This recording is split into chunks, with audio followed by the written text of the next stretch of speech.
આજ રોજ અત્રે ઉપસ્થિત આ શ્રમજીવી જે છે એમને છેલ્લા 10-12 વર્ષથી જીએસએફસી તરફથી ન્યાય નથી મળી રહ્યો અને ન્યાયની અમે યાચિકા ઘણી બધી દાખલ કરેલ છે, ઘણા બધા પ્રયત્નો કરેલ છે, તેમ છતાં પણ એનું કંઈ પણ નિરાકરણ આવતું નથી.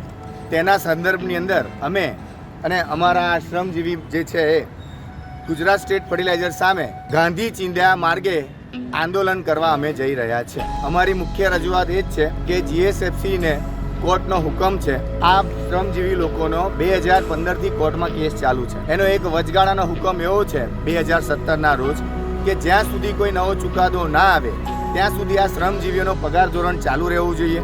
આ શ્રમજીવીઓની ઉપર કોઈ દબાણ કરીને એમને નોકરીથી છૂટા કરવામાં ના આવે.